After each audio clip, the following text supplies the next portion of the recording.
Hi friends, welcome back to our channel. ఈరోజైతే సొరకాయ శనగపప్పు ఇగురు కూర ఎలా చేయాలో చూద్దామండి. అలాగే మన ఛానల్ని ఎవరైనా సబ్స్క్రైబ్ చేయకపోతే దయచేసి సబ్స్క్రైబ్ చేసి పక్కనున్న బెల్ ఐకాన్ క్లిక్ చేయండి. నేను పెట్టే ప్రతి వీడియో మీకు నోటిఫికేషన్ ద్వారా వస్తుంది. అలాగే అందరికి కూడా చాలా చాలా థ్యాంక్స్ అండి. 3000 అయితే సబ్స్క్రైబర్స్ అయిపోయారు. ఇంకా కూడా మీ సపోర్ట్ అయితే నాకు చాలా చాలా అవసరము. మీ అందరూ కూడా సపోర్ట్ చేస్తారని కోరుకుంటున్నానండి. మరి ఈ సొరకాయ కూర ఎలా ప్రిపేర్ చేయాలో చూసేద్దామా? అలాగే ఈ సొరకాయ కూర చపాతీ, రోటీ, రైసు దేనిలోకైనా చాలా చాలా బాగుంటుంది.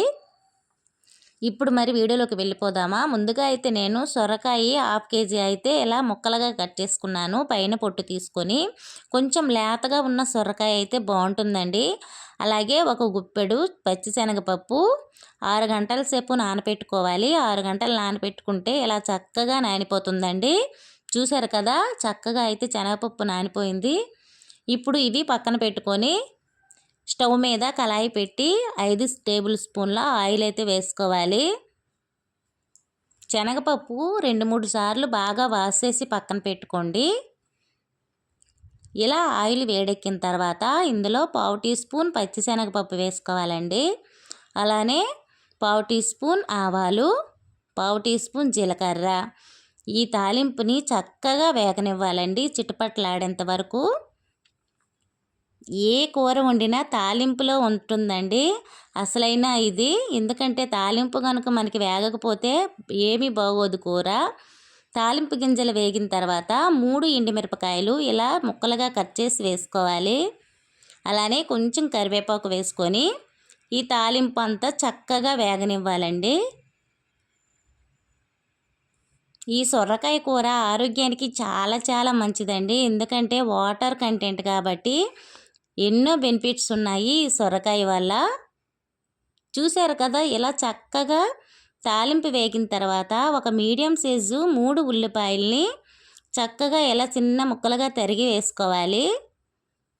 ఉల్లిపాయలు కొంచెం ఎక్కువ ఉంటే సొరకాయ కూరలో టేస్ట్ బాగుంటుందండి. అలాగే మనకి గ్రేవీ కూడా వస్తుంది కదా, చపాతీలోకి చాలా టేస్ట్గా ఉంటుంది ఈ కర్రీ అయితే.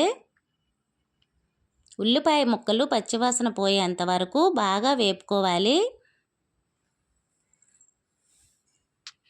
ఇలా ఉల్లిపాయ ముక్కలు వేగిన తర్వాత 1/2 టీ స్పూను అల్లం వెల్లుల్లి పేస్ట్ కూడా వేసుకొని పచ్చివాసన పోయేంత వరకు బాగా వేగనివ్వాలండి.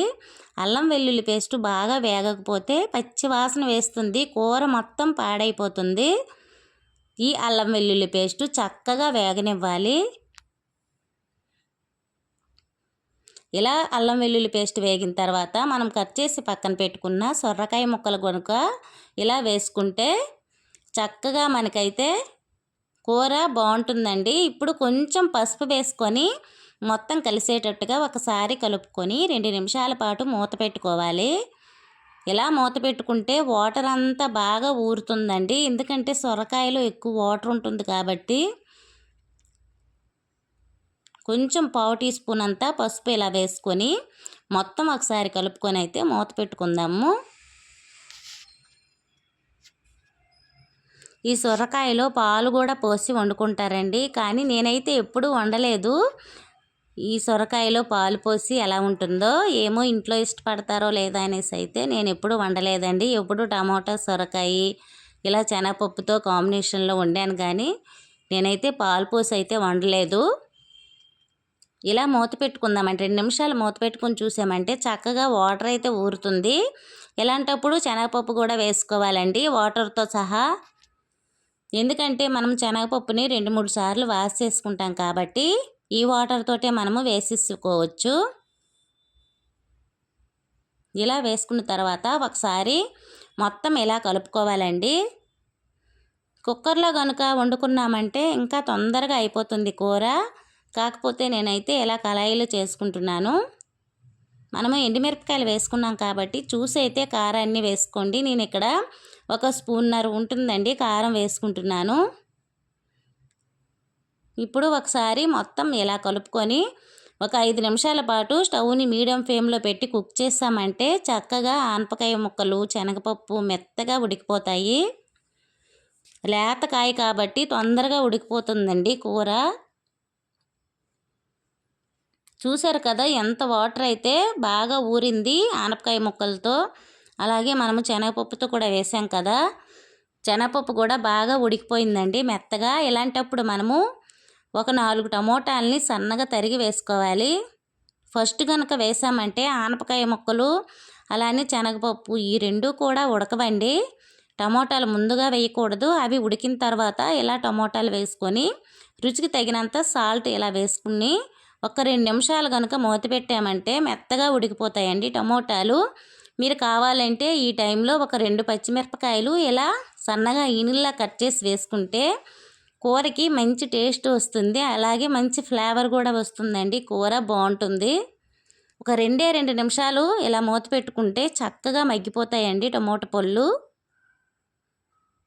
చూసారు కదా, ఇలా ఒకసారి అయితే మూత తీసి చూసిన తర్వాత మొత్తం కలిసేటట్టుగా ఇలా కలుపుకోవాలి.